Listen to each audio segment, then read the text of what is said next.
You're not going to be going hand to hand with the enemy. You want to avoid that at all costs. You could be trained all you want, but you don't know what kind of training he has. So he sees one, there he is. He just laid him out. Now the guys can move and not have to worry about being shot at. That tactic is extremely real. Hey guys, thanks for joining us. My name is Richard Maynes. I have 9 years of US Army experience, 6 of those 9 years in the sniper section as a sniper team leader with 3 combat tours to Iraq. We're gonna be reviewing gameplay footage from Battlefield 3 on a sniper mission.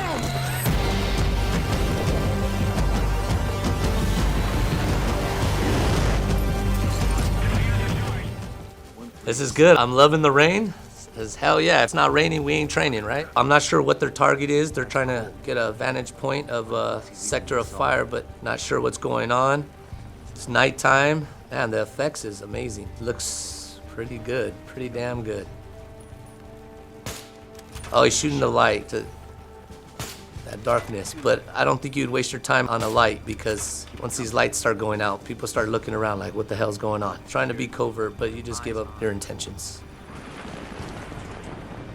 Ah, he killed the lights to cover for that, but you would not be flying that down there. That's far from real, because you're not gonna just drop something into a combat zone in an urban environment like that after you just shut out the lights. But these guys, the way they got down is good. They got down, they got covered, they formed their team. With the weather, typically it wouldn't really change much. The only thing it will do is, with rain, you got winds. So that's gonna make it harder to judge the wind and read wind, especially when you're shooting in an urban environment. You have different winds that are crossing because the streets, the wind is carried through the town, cities, they split up. It's really hard to identify specific windage within the urban environment. With rain, it shouldn't affect too much as long as it's not too heavy.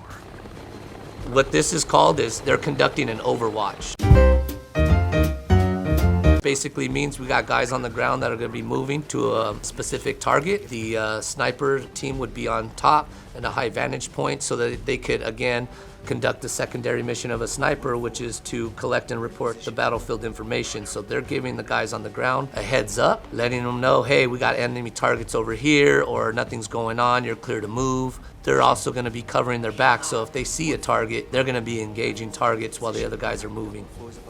So he sees one, there he is. He just laid him out. Now the guys can move and not have to worry about being shot at. There he goes, he cleared the objective. Now they're moving forward, they keep it moving. That is real, that tactic is extremely real. With him identifying his friendlies and watching them move, he's just seeing what's going on the ground. He's just mainly was identifying those guys so he can follow along. And with the scope, he's gonna be able to see them. Come on, let's go. Ooh, they're fast roping down, huh? Fast roping is just really quick. It's a little break here. It's very dangerous as opposed to going slowly down. I did air assault school. I learned how to drop out of the helicopters with the rope and rappel a little bit, but training after that was minimal because it wasn't needed for my missions and what I was doing. Pretty impressive. All right, let's see what they do. So far, I mean, the tactic-wise, it looks good. But again, he's not gonna be pointing a weapon at his friend's head right there. Don't ever do that, guys. Assume every weapon's loaded, especially here. They're obviously loaded. I don't know where they're moving to. They want to stay in the vicinity of a team. They got to relay information to the team and let them know where they're gonna be at so that they don't get mistaken for enemy. I don't know why they gave up that high ground for this, but yeah, he just cleared an enemy combatant, and now they're on the move again, so I'm not sure exactly who they're going to support at this time, but they're moving. When you have that high ground, you have the advantage. Your targets are having to come up against you. You're looking down, so you have all view. You have clear sectors of fire. You can see everything. What they're doing is an overwatch mission, so they need to be able to see everything. Because what they're doing is they're just calling up and they're relaying the information to the guys on the ground. Who's also hearing that is the headquarters, and so they're moving the pieces just like those guys. Hey, we're here, because it's really important to relay that information so that there is no mistake in who's who and who's friendly and who's enemy. They're trying to be covert, they're getting around. It's good that they didn't engage those guys. Sometimes you just gotta keep it moving. They would engage those guys, they're calling in for more backup. If they start shooting, you just lost that stealth mode. So typically, you're not gonna be doing a lot of sneaking around, walking past the enemy. That's just movies and video games. If you're outgunned, Yeah, there's times when, you know, you got to know when to fight and when not to fight. You fire on one guy, now you got 3 others coming back with heavy machine gun fire. I'm curious to see where that fire team went that they're supporting in the beginning. Maybe they're gonna meet up with them right here. Ah, there they are, see? There he goes, he's identified 2 fighters. All right, he's gonna engage them, silence those guys. When you fire around, you're not gonna kill 2 guys, especially with his weapon. It's probably like a 7.62 round, so it's not gonna go through. It's gonna bounce around. Cover them while they cross. All right, so they're moving. They cleared that objective for them, and again, they're just overwatching for these guys, so they're gonna have to move next.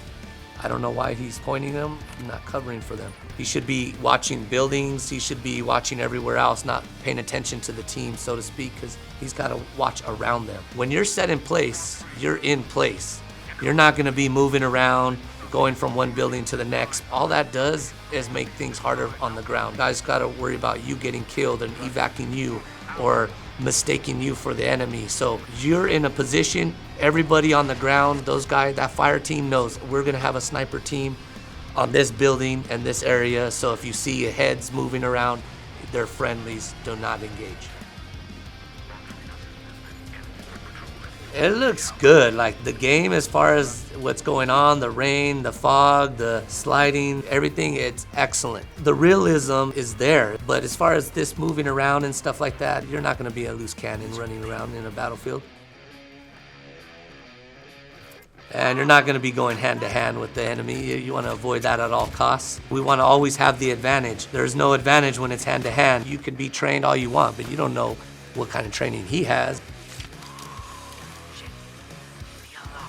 Every soldier has a knife on them, whether it's a Gerber or some kind of blade, especially for cutting open those MREs when you're hungry, you know, you gotta eat. Hey, that knife, you can open that package now.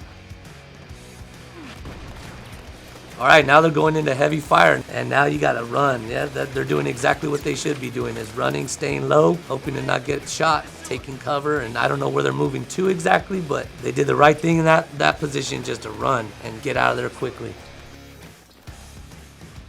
And in this situation, they would have night vision on, so they would be able to see a lot better. So I don't know where their nods are, because in a dark environment, no matter what, and when you're at night, you're wearing your nods. The night vision guys, it's really like you're in a tunnel vision. You're tripping on things.